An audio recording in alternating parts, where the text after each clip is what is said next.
مجھے ایک دفعہ اپنے سامنے بیٹھنے دے, میں مناظرہ نہیں کروں گا. میں جیسے آپ نے ہر ایک کو سوال کرنے کی اجازت دی ہے, میں بھی آپ سے ایک طالب علم بن کے آؤں گا, اسٹوڈنٹ کی حیثیت سے, بہت ادب سے, بہت تمیز سے, کوئی جھگڑا نہیں, کوئی پھڈا نہیں, ایسے بیٹھوں گا آپ کی خدمت میں, آپ کے چرنوں میں, آپ کے پاؤں میں, آپ سے سوال پوچھوں گا. آپ نے یہ جو حدیث پڑھی تھی اس دن, اس کا جو ترجمہ کیا تھا, یہ کون سی کتاب میں لکھا ہوا ہے یہ والا ترجمہ؟ سمجھ رہے ہیں؟ آپ نے جو یہ کہا تھا کہ کسی نے بھی اس حدیث کو صحیح قرار نہیں دیا, تو یہ آپ کو خواب آیا تھا, یہ کسی بزرگ نے کوئی الہام ہوا تھا, فلاں فلاں نے اس کو صحیح قرار دیا ہے, آپ نے کیسے پھینک دی؟ آپ نے جو اس دن یہ کلپ میں فرمایا تھا کہ یہ علماء دیوبند کا گڑھا ہوا عقیدہ ہے, تو یہ تو ہزاروں سال سے یہ عقیدہ چلا آ رہا ہے, تو گڑھا ہوا تو وہ چیز ہوتی ہے جو ایجاد کی ہو, تو یہ آپ نے کیسے بہت لمبی, یعنی بہت تمیز سے نا, پھینکنا کا لفظ استعمال کروں گا کہ اتنے سوالات ہیں نا, بے ہوش نہ ہو جائے نا, میرا نام بدل دینا, بھاگ جائے گا. وہ پتہ ہے کیا کہتا ہے, کلپ بازی کرو. تو کلپ بازی میں پھر یہ ہوتا ہے کہ وہ ایک لمبی بحث چلتی ہے نہ ختم ہونے والی, پھر اس کے بہت سارے, ابھی دیکھو نا کلپ بازی ہوئی ہے نا عدالتی خلا پہ, میں نے اتنا مدلل ریکارڈ کروایا, مان لیا اس نے, ایسا پی گیا, ایسا گھما دیا, اس کے اسٹوڈنٹ بھی کہنے ہاں اس نے تو یہ دعویٰ ہی نہیں کیا.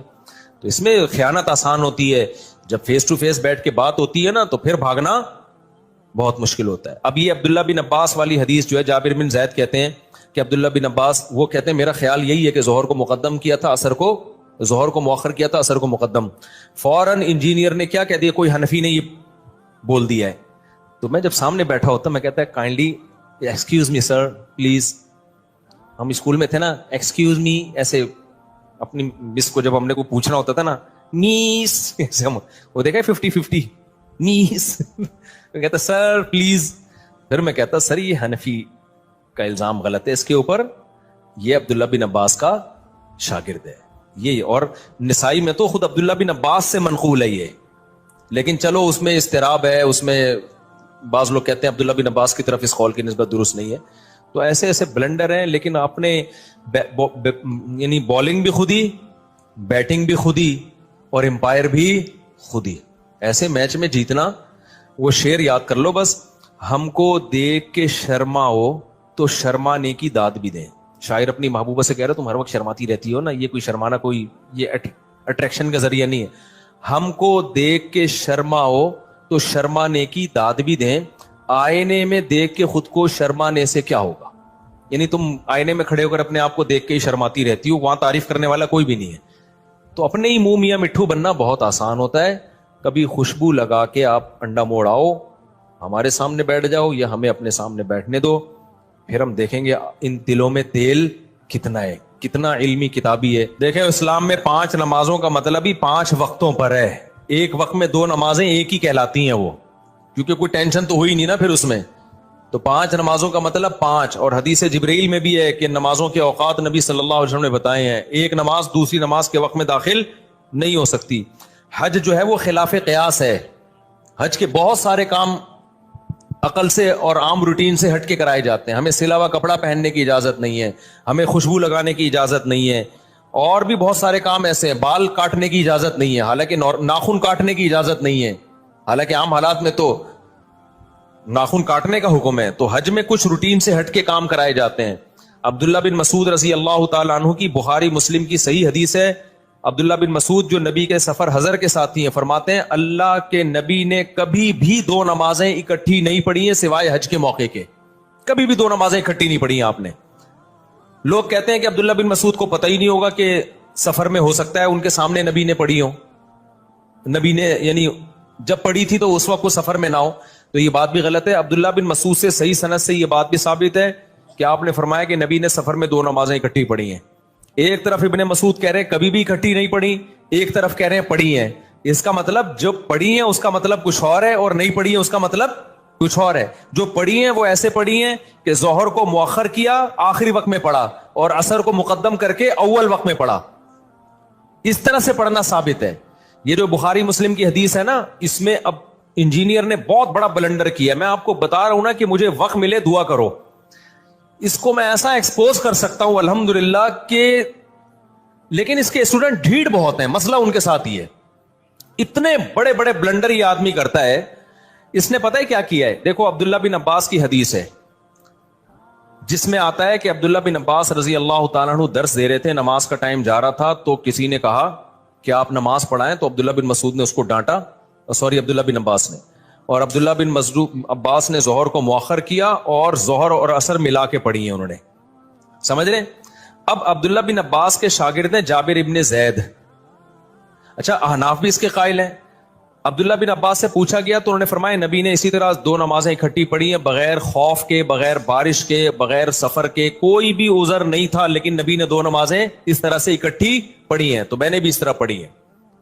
اب عبداللہ بن عباس کے شاگرد ہیں جابر ابن زید, ان سے کسی نے پوچھا کہ شاید اس طرح سے پڑھی ہو کہ ظہر کو مؤخر کیا ہو اور عصر کو مقدم, یعنی دونوں نمازیں پڑھی اپنے ٹائم پر ہیں, لیکن چونکہ درس چل رہا تھا, ضرورت تھی, کبھی کبھار ایسا بھی کرنے میں کوئی حرج نہیں ہے, تو اس لیے عبداللہ بن عباس نے ظہر کو آخری وقت میں اور عصر کو اول وقت میں.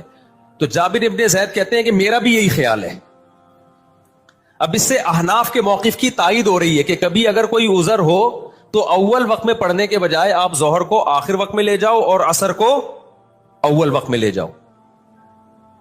تو یہ احناف کا بھی یہی موقف ہے, اس طرح سے آپ جمع کر سکتے ہیں. انجینئر نے اتنی بڑی خیانت کی ہے, اس نے کہا کہ وہاں کوئی حنفی بیٹھا ہوا تھا اور اس نے یہ تعویل کر دی کہ ظہر کو مؤخر کیا, عصر کو مقدم کیا. اور بھائی وہ جابر بن زید وہ عبداللہ بن مسعود کا شاگرد ہے, راوی ہے, وہ بتا رہا ہے. تو میں انجینئر کے اندھے مقلدوں سے پوچھتا ہوں, عبداللہ بن عباس کی ایک حدیث کا مطلب وہ ہے جو ان کے شاگرد بتا رہے ہیں, اور ایک مطلب وہ ہے جو جہلم میں 15ویں صدی کا بندہ بیٹھ کے بتا رہا ہے. تو تمہاری عقل پہ تالے پڑ گئے ہیں, تم ایسے اندھے ہو گئے ہو کہ ان کا شاگرد جو عبداللہ بن عباس کو دیکھ رہا ہے یا دیکھ نہیں رہا ہے, ان سے ابھی مجھے پورے الفاظ یاد نہیں ہے کہ وہ ڈائریکٹ ان سے روایت کر رہا ہے یا ان کا شاگرد ہے, لیکن وہ اس پہ حنفی شافی کی کوئی چھاپ نہیں لگی ہوئی. وہ بیان کر رہا ہے کہ ایسا ہی ہوا ہوگا کہ ظہر کو مؤخر کیا اور عصر کو مقدم کیا ہے. اس کو یہ کہہ کے اس نے ٹال دیا کہ کوئی حنفی بیٹھا ہوا تھا, اس نے یہ تعویل کر لی, اور یہ سارے اندھے بیٹھے ہوئے ہیں اور کہہ رہے ہیں ہاں کوئی حنفی بیٹھا ہوا تھا, اس نے. عبداللہ بن عباس کا شاگرد جو مطلب بتا رہا ہے وہ مطلب اندھی تقلید ہے, اور انجینئر جو مطلب اپنی طرف سے تھوپ رہا ہے کہ ظہر کو قضا کر کے انہوں نے عصر میں پڑھی ہے.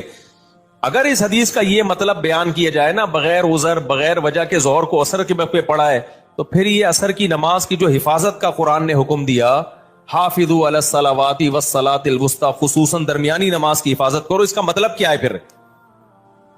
اور وہ جو حدیث جبریل میں آتا ہے ظہر کا وقت یہاں سے یہاں تک, عصر کا وقت یہاں, یہ اس کا مطلب کیا ہے؟ جب بغیر کسی وجہ کے بھی یہ جائز ہے, تو نمازوں کی حفاظت کے بارے میں جو قرآن کی اتنی آیتیں ہیں کہ والذین هم علی صلواتہم یحافظون, ایمان والے اپنی نمازوں کی حفاظت کرتے ہیں. عبداللہ بن مسعود کہتے ہیں اس کا مطلب ہے ہر نماز اپنے ٹائم پہ پڑھتے ہیں.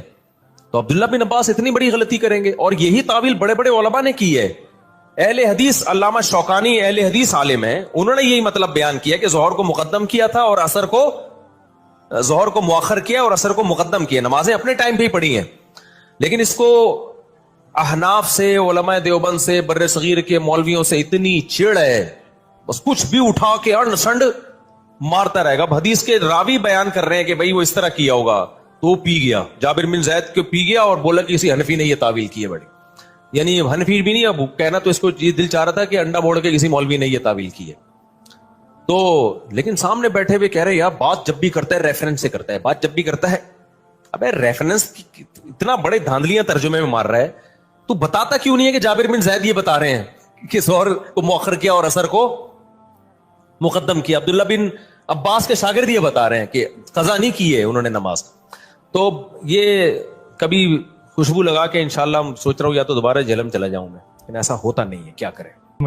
وعلیکم سب 2 سوال ہے. ایک تو یہ کہ صف میں نماز پڑھنے اس طرح اگر آگے والی صف نہیں بھری ہوئی ہو, دائیں بائیں جگہ رہ گئی ہو, 1 یا 2 بندوں کی صحیح, خاص طور پہ ان مساجد میں جہاں پہ صفیں بہت لمبی ہوتی ہیں جی, اور اس میں نئی صف میں کھڑے ہو جانے سے کیا نماز بالکل نہیں ہوتی ہے, یا یہ کہ نماز ہو جاتی ہے؟ مسجد میں جہاں بھی کھڑے ہو کر اقتدا کرو گے نماز ہو جائے گی, لیکن صف میں خلا کا گناہ ملے گا.